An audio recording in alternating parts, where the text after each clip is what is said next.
Sunshine News Blast. Magandang umaga Pilipinas, magandang umaga Pangasinan at Dagupan City. Ngayon ay araw ng Lunes, ika-16 ng Oktubre taong 2023.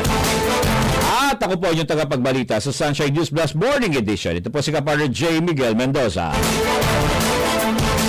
At sa unang detalye ng ating mga balitang lokal at regional ngayong umaga.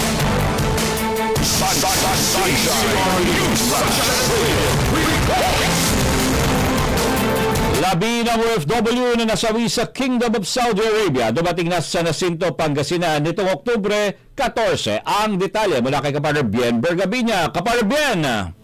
Yes, good morning Kapartner. Dumating na nito October 14, 2023 sa San Jacinto, Pangasinan ang labi ng OFW na si Margaret Garcia na napaslang sa Kingdom of Saudi Arabia. Sa tahanan na nasawing OFW ang mga opisyal ng Overseas Workers Welfare Administration o OWA sa pangunan ni Administrator Arnold Ignacio kasama si OIC Attorney Hans Leo Kasdak, ng Department of Migrant Workers or DMW at mga local chief executive.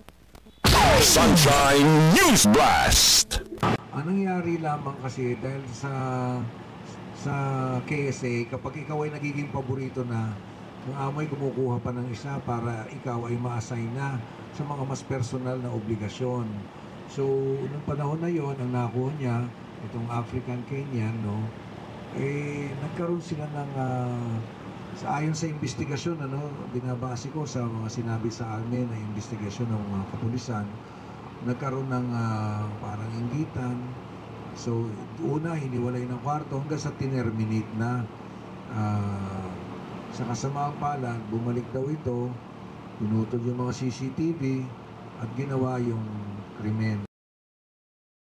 Sinagot ng OWA ang General Services at iba pang mga kailangan ng Bureau ni OFW Margaret. Nakatanggap din ang kanyang pamilya ng mga iba pa mga benepisyo mula sa OWA at iba pang mga ahensya at mula sa local government. Nagpapasalamat naman ang ina ni Margaret dahil mabilis na nakauli ang labi ng kanyang anak. Ngunit tumaasa ito na maimbestigahan para malalim ang kaso at panagot na ang ang may sala dahil hindi ito kumitento sa resulta ng investigasyon.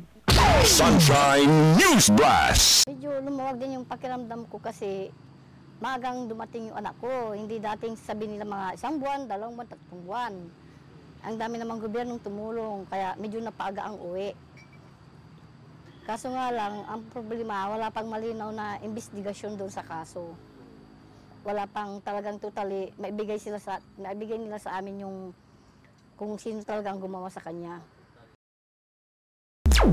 Sad na ina ng biktima, palaging sinasabi ng anak niya sa kanya na hindi niya kasundo ang kanyang amo. Kaya umaasa ito na investigahan pa ang kaso kahit nakakulong na ang Kenya na sinasabing suspect. Para sa Diyos sa Pilipinas, kumati si Bien Bergabiña, Kapartner mo sa balita at serbisyo.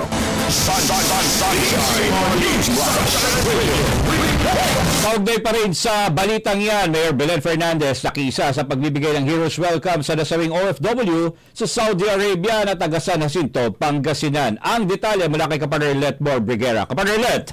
Nakiisa si Dagupan City Mayor Belen Fernandez sa pagbibigay ng Heroes Welcome sa overseas Filipino worker si Margaret Garcia na nasawi sa Saudi Arabia. Base sa investigasyon, ang kasama nitong African Kenya ang may sala tumaslang sa biktima dahil sa inggitan sa trabaho. Sunshine News Blast. With this latest episode of violence and abuse, we are optimistic that our government is working to put into place measures and mechanisms that would genuinely translate to meaningful protection and promotion of the rights of our overseas Filipino workers. Isa po niyo kami sa inyong mga panalangin na agarang kilos ng pamahalaan Saudi Arabia upang mabigyan ng katarungan si Margaret at ang kanyang pamilya at mapanagot ang kanyang anak. Kasama ni Mayor Belen sa Heroes Welcome ang mga frontline agencies ng gobyerno at pagdating sa mga OFW and Department of Migrant Overseas Overseas Workers Welfare Administration. Bumisita rin ang mayora kasama ang Pangasinan Provincial Governor sa pagbisita sa pamilya ng nasawing OFW. Nagkaroon din ng isang produktibong pagpupulong sa Dagupan City kasama sina OWA at OWA Administrator Arneldo Arnel Ignacio, DMW OIC Secretary Hans Leo J. Kakdak. Para sa Diyos at Pilipinas kong mahal, kapartner Elect Moore Briguera, kapartner mo sa balita at serbisyo. Sa dagdag balita, Provincial Government ng Pangasinan nagpaabot ng mensahe ng pakikirabay sa dalawang OFW na nasawi sa Israel at tapas lang sa Saudi Arabia. Ang detalye mula kay kapartner Lerna Hernandez. Kapartner Lerna.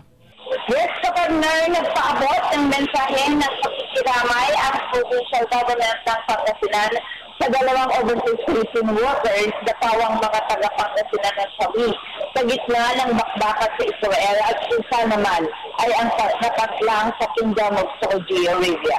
Ang nasawi ng Oktubre at 7 sa Israel ay si Angeline Aduren na isang caregiver tubong Binmali, Pangasinan.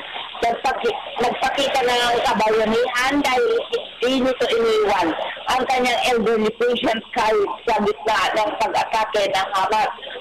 Nakikiramay din ang provincial government sa pinaslang sa Saudi na si Margaret Garcia na tubong sa Nasito, Pangasinan.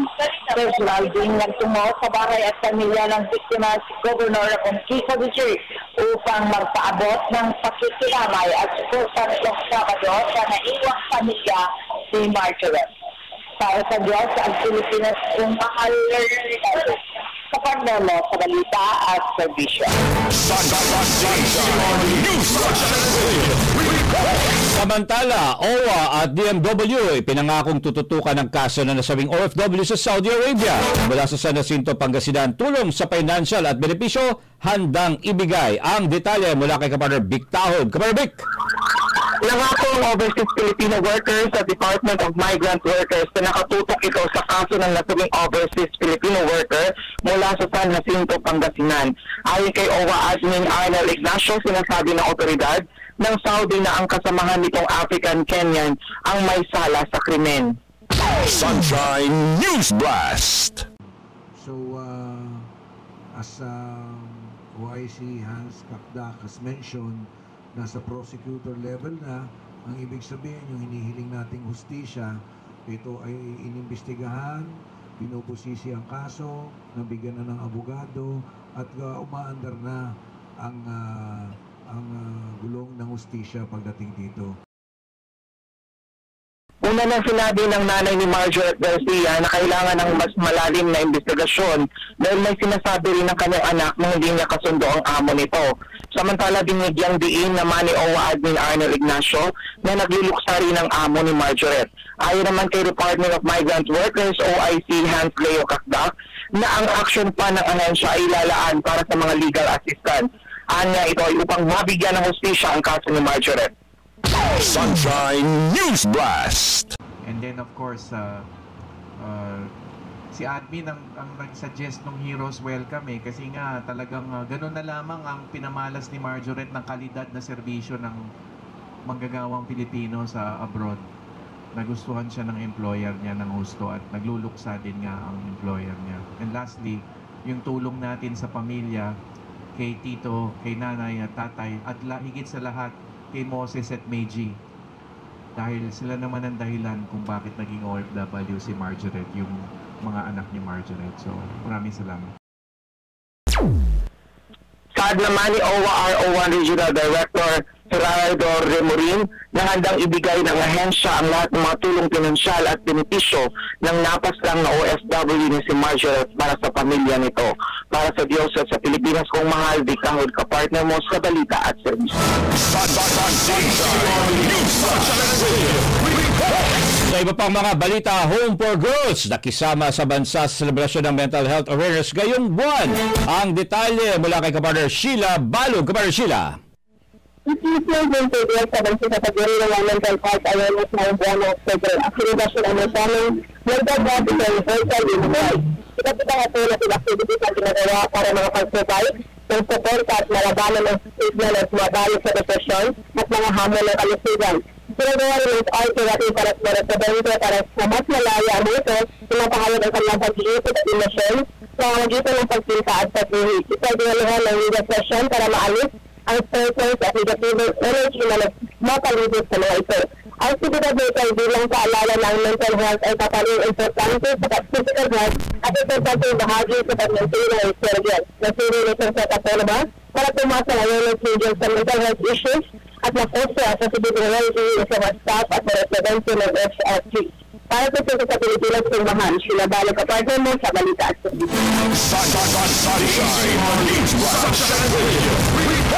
At para sa huling detalye ng ating regional news, Urdaneta City Police Station, top 1 performing CP sa Region 1 ayon kay Police Lieutenant De La Cruz. Drug operation tuloy-tuloy sa Mangaldan at Urdaneta para maging drug cleared. Ang detalye sa pagbabalik ni Kapar Vic Taod. Kapar Vic! Yes, good morning, kaparte sa ating mga nakikinig. Binati nga ni Police Lieutenant Eric De La Cruz, Police Community Affairs and Development ng Urdaneta City Police Station ang kanilang hintilan dahil nabigyan ito ng award. Ang parangal na ito ay top 1 performing police station sa Region 1. Sunshine News Blast. Nais ko pong i-congrats ang aming opisina, lalong-lalo na ang aming COP. Dahil na last month po na-awardan ng ating opisina as top 1 performing CPS, City Police Station, region-wide yun. Palapakan natin. Samantala, para sa menor de edad, may curfew mula alas 10 ng gabi hanggang alas 4 ng umaga. Sa ngayon, patuloy ang pag-iikot ng Urdaneta CPS, lalo na sa mga crime-prone areas, bagamat generally peaceful ang syudad. Sa bayan naman ng Mangaldan, sinabi ni Police Captain Ivan Ananayo, PCO Invest ng Mangaldan Police Station, na palaging naitatala dito ang vehicular incident. Kaya naman pinag-iingat ito ang lahat ng mga motorista para iwas disgrasya. Sunshine News Blast. Sa bayan po ng Mangaldan, sir, so far, kung peace and order ang ating pag-uusapan, sir, sa ngayon naman, sir, lahat ng mga intervention na ginagawa ng kapulisan, napapanatili naman natin na peaceful ang Mangaldan. Subalit, yun nga, yung sabi rin ng classmate ko, yung talagang hindi natin maiwasan yung vehicular traffic incident na halos may araw-araw meron may nangyaring mga minor at meron din yung mga major vehicular traffic incident. Pero yun din mga factors na yun, pag maulan sa gabi, yun. Tsaka yung mga iba na siguro hindi na natin masabi na siguro yung mga pag-iingat na lang ang masasabi natin sa kanila, lalo na tayo mga motorista dahil hindi natin alam ang mga nasusulubong natin sa daan. Samantala, tuloy-tuloy pa rin ang pagtutok ng kapulisan ngayon sa paparating na barangay at sangguniang kabataang elections kung saan araw-araw ang checkpoint para pa natutupad na gun ban. Pagdating sa illegal na droga, tuloy-tuloy din ang ginagawang operasyon ng kapulisan upang tuluyang maging drug clear ang syudad ng Urdaneta at Mangaldan. Para sa Diyos at sa Pilipinas kong mahal, Vic Tahod, kapartner mo sa balita at serbisyo. Sunshine News Blast.